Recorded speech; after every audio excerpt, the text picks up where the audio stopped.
May kwento ako. Babae ako. Nakilala ko ang lalaking ito sa dating app. Mabait siya at hindi kuripot. I love it. Sobrang gentleman pa. Pinagbubuksan ako ng pinto ng kotse tuwing nagkikita kami. Acts of service kung acts of service.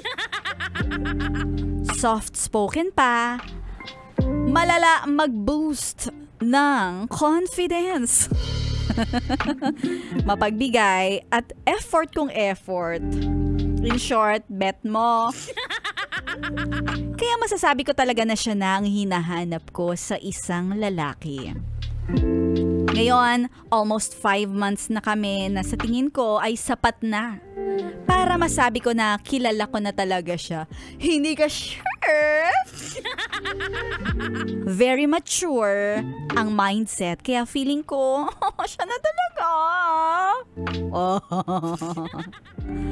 In less than 5 months, may nagawa naman na kaming mga hawak kamay, tukaan, yung tukaan na may pagka-gentle, na may kasamang espadahan ng dila. Pero hanggang doon pa lang. So ayun na nga. 2 weeks kaming hindi nagkita kasi nagbakasyon sila ng family niya sa ibang bansa. At after 2 weeks, nagkita kami. Kasi ibibigay niya raw ang ang pasalubong niya. At inaya niya ako na magkita kami sa Motorola. Wala namang problema sa akin. Ay! Ang daling kausap. Kasi parehas naman kami nasa tamang edad. At kilig na kilig ako dahil ang dami niyang pasalubong sa akin. At dahil na rin sa na-miss namin ang isa't isa, inumpisahan na namin sa simpleng yakap.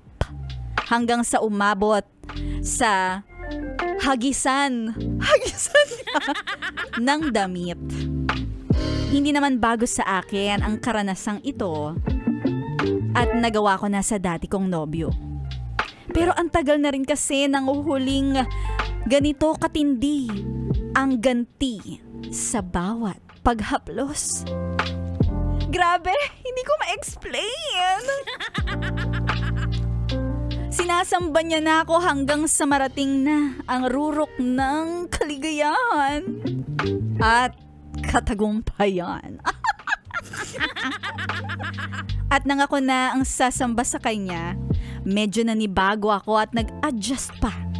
Kasi nga halos 1 taon na ang nakalipas nung huli akong sumamba. Ganado pa ako nung umpisa, lalo na nung naramdaman ko ang hardship niya.